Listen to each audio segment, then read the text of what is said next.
Nous allons parler infrastructure.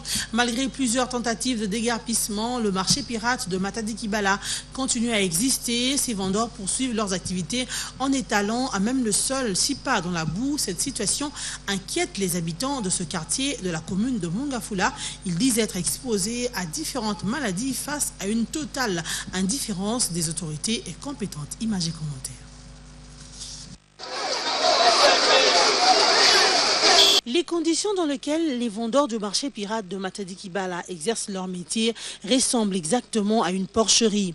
Situé le long de la nationale numéro 1 au niveau du quartier qui porte le même nom, le marché Matadi-Kibala a plusieurs fois fait l'objet de déguerpissement sous décision de l'autorité urbaine, mais sans succès. Ces petits commerçants continuent d'une manière téméraire à vendre à même le sol, voire même dans la boue, exposant la vie de la population aux différentes maladies sans que l'autorité communale de Mongafula ne s'en préoccupe. Pire, malgré plusieurs accidents de circulation qui ont occasionné plusieurs morts, ces petits commerçants qui vendent le long de la nationale numéro 1 continuent de s'exposer aux dangers des véhicules avec défaillance technique roulant à vive allure sur une pente raide. La salubrité concerne tout le monde. Et ce n'est pas seulement le gouverneur de la ville de Kinshasa qui doit venir travailler. Il y a une semaine ou 2 semaines, le bourgmestre venait de faire le travail à ce lieu-là. Mais malheureusement, c'est redevenu sale. On n'a pas une bonne politique de l'assainissement de cet endroit-là. C'est question maintenant de mettre une politique d'assainissement à cet endroit-là. Et d'ailleurs, je le félicite parce qu'il m'avait encouragé pour le travaux qu'on est en train de faire à la cité Mambutu.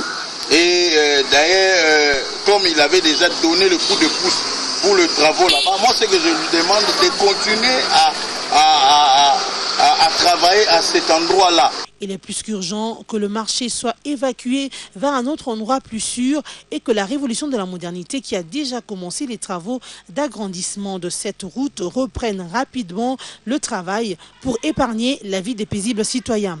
Ces travaux permettront de désengorger la circulation sur la nationale numéro 1 au niveau de Matadi-Kibala. Toujours dans la commune de Mongafula, la population du quartier Masangambila lance un SOS aux autorités provinciales pour réhabiliter l'avenue Bypass au niveau du tronçon compris entre les arrêts Masangambila et Bel Air. Cette partie de la route est devenue impraticable et cause des embouteillages pendant les heures de pointe. Abdou Soko, Francisien Mondele, Georges Bakabakangisi.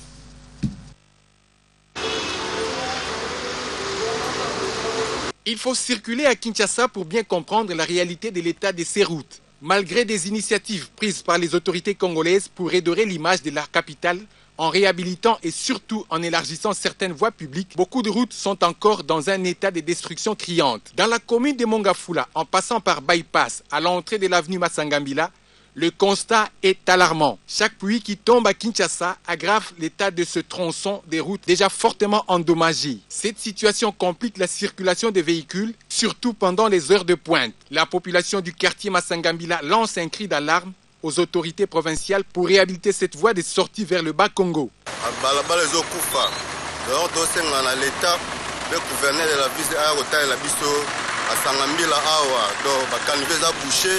En tout cas, toujours au CPLAT, bateau tambola makolo embouteillage, caniveau baby, anje kimbuta hotel la biso place oyo. Et ça les place yale qui la ba konzebele ba le ki la gawa. Et ça route samata, et ça route samunene bypass. Donc toujours CPLAT. Donc pourquoi nous toujours tambola makolo?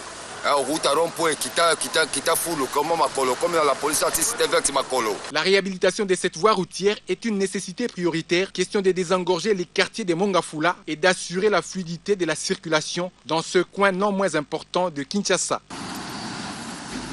Mesdames, Messieurs, voici les grands titres de ce 12-13. Briser la chaîne de la corruption. C'est sous ce thème que l'humanité a célébré ce 9 décembre la lutte contre la corruption. Cette journée vise à interpeller les populations afin de mettre fin à ce fléau qui ronge les pays du monde.